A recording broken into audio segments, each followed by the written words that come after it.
प्यारे विद्यार्थियों, आज का टॉपिक है आनुभविक अनुसंधान, एम्पिरिकल रिसर्च।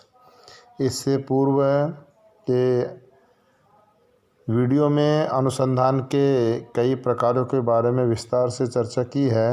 आज हम यहाँ पर आनुभविक अनुसंधान के बारे में चर्चा करेंगे। सामाजिक वास्तविकता को स्पष्ट करने, उसकी व्याख्या एवं उसके नियामक आधारों को समझने समझाने में अनेक पद्धतियाँ सहायक बनी हैं। ये पद्धतियाँ दो आधारों से निर्मित हैं, एक तार्किक आधार पर और दूसरा अनुभवजन्य आधार से।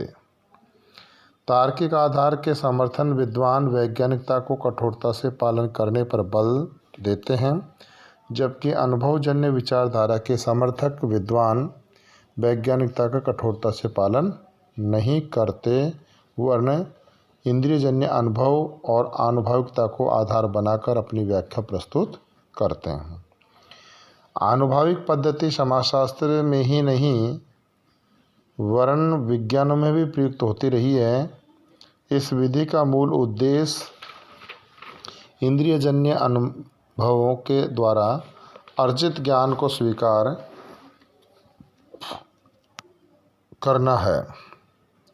ऐसा ज्ञान जो अंतःप्रज्ञा, कल्पनाजन्य अनुमान, अमूर्तता अथवा व्यवस्थित तार्किकता को तथ्यात्मक रूप में विश्वसनीय स्रोत नहीं मानते। अर्थात आनुभविक पद्धति का तात्पर्य है कि जो अनुभव के आधार पर जो ज्ञान अर्जित किया जाता है वो आनुभविक पद्धति कहलाती है। आनुभविक पद्धति दो शब्दों का योग है, एक आनुभविक एवं दूसरा पद्धति। पद्धति का अर्थ हम पूर्व के व्याख्यानों में बता चुके हैं।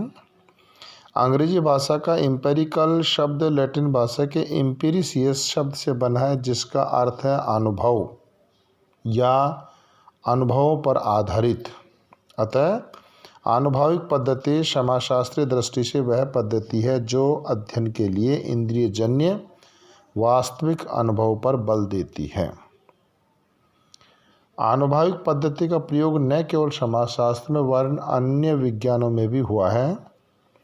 चिकित्सा शास्त्र में आनुभविक का अर्थ उस स्थिति के लिए किया गया है जो प्रयत्न तथा भूल पर आधारित है। चिकित्सा शास्त्री प्रयत्न तथा भूल की प्रक्रिया से गुजरते हुए इंद्रियजन्य अनुभवों के आधार पर तथ्यात्मक निष्कर्ष निकालते हैं। भौतिक शास्त्र एवं रसायन शास्त्र में आनुभविक का अर्थ है जो तथ्यात्मक रूप से सत्य हो किंतु जिसकी सैद्धांतिक रूप से व्याख्या करना संभव नहीं हो।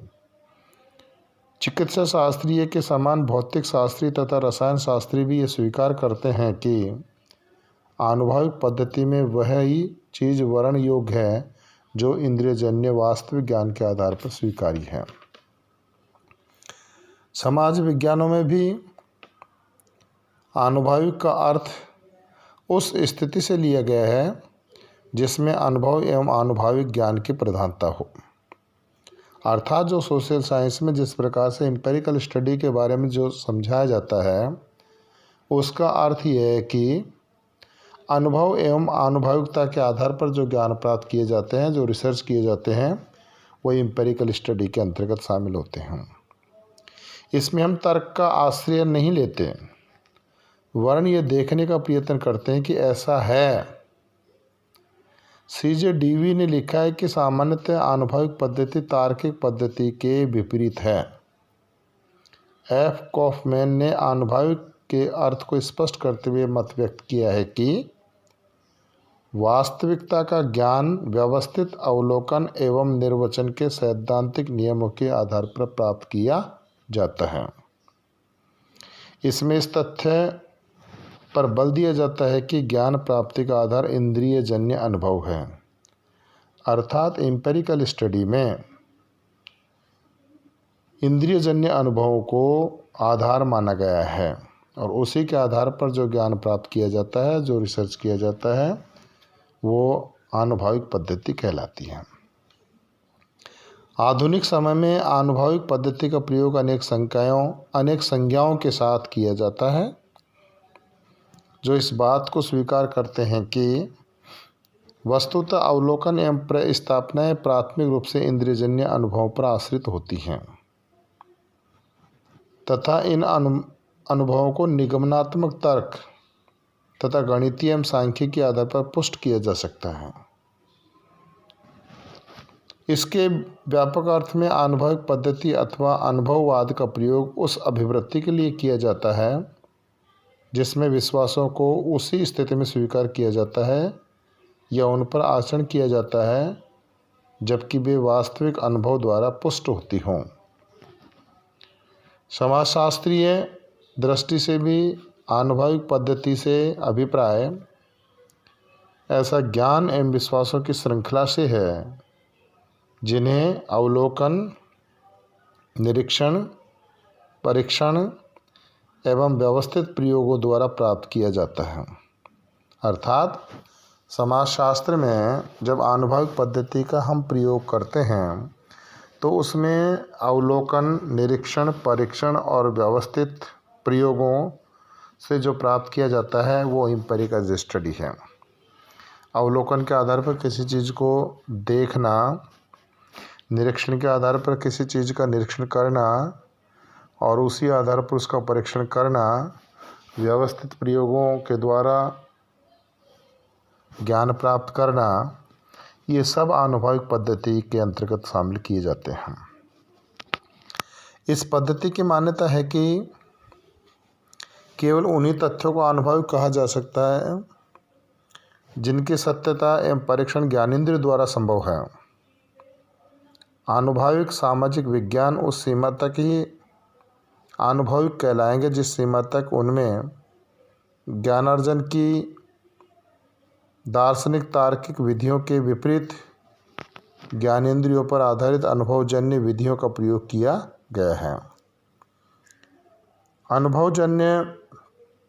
अनुभविक पद्धति से निर्मित वाद को अनुभववाद की संज्ञा दी जाती है।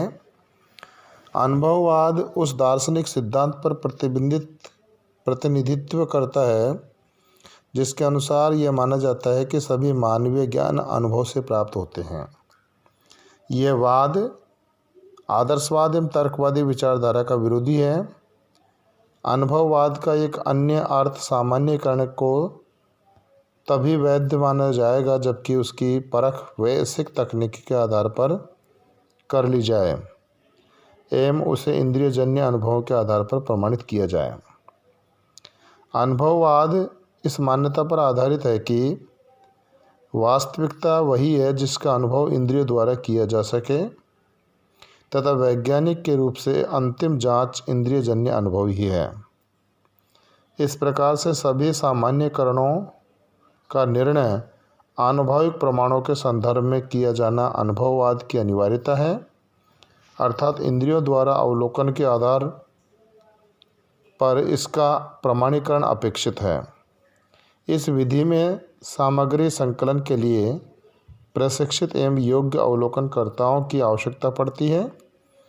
अनुभववाद का तीसरा अर्थ यह है कि यह अपने चरम स्वरूप में वैज्ञानिक शोध में सैद्धांतिक मॉडल एवं अवधारणाओं को नकारता है एवं क्रियात्मक परिभाषाओं व चरों के सांख्यिकीय सहसंबंधों पर बल देता है।